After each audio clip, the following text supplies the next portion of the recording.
সম্মানিত দিনী ভাই বোনেরা, আজকে আমি আপনাদের সামনে একটি গুরুত্বপূর্ণ আমল নিয়ে উপস্থিত হয়েছি। আমলটি হচ্ছে যাদের বিয়ে হয় না, দ্রুত বিয়ে হওয়ার জন্য আরেকটি গুরুত্বপূর্ণ আমলের ভিডিও নিয়ে উপস্থিত।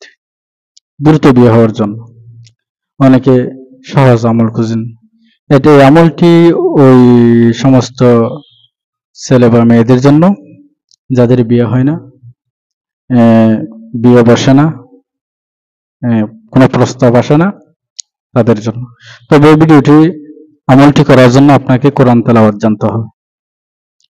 প্রথমে কোরআন তেলাওয়াত জানতে হবে। যারা কোরআন তেলাওয়াত করতে পারেন, কোরআন তেলাওয়াত করতে জানেন, তাদের জন্য আজকের এই ভিডিওটি। আমি বলবো যারা কোরআন তেলাওয়াত করতে পারেন, কোরআনুল কারীমের 46 নম্বর একটা সূরা আছে, যেটাকে আমরা সূরাতুদ দুখান, এই সূরাতুদ দুখান যারা কোরআন তেলাওয়াত করতে পারেন, এখানে সূরাতুদ দুখানটি 46 নম্বর সূরা। আপনি নিয়মিত প্রতি রাত্রে সূরাতুদ দুখান পড়ে ঘুমাবেন। আর দ্বিতীয় কাজ হলো আপনি গুনাহের কাছ থেকে একেবারেই দূরে থাকবেন, খুবই দূরে থাকবেন। গুনাহের কাজের দিকে আপনি পা বাড়াবেন না। 3 নম্বর, আপনি বেশি বেশি নফল ইবাদত করবেন।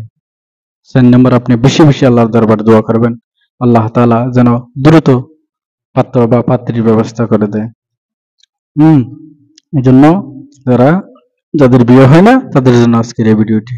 সূরাতুদ দুখান প্রতিদিন রাত্রে তেলাওয়াত করে ঘুমাবেন, বেশি বেশি নফল ইবাদত করবেন, গুনাহের কাছ থেকে দূরে থাকবেন, আর বেশি বেশি আল্লাহর দরবারে দোয়া করবেন। এই হলো এটা। আল্লাহ তাআলা আমল করার তৌফিক দান করুন। ইনশাআল্লাহ যদি আপনি খালাস নিয়তে আল্লাহর প্রতি ইয়াকিন রেখে, বিশ্বাস রেখে যদি আমলটি করেন, ইনশাআল্লাহ আপনার দ্রুত বিবাহের ব্যবস্থা হয়ে যাবে। আল্লাহ তাআলা আমাদেরকে আমল করার তৌফিক দান করুন। আসসালামু আলাইকুম ওয়া রাহমাতুল্লাহ।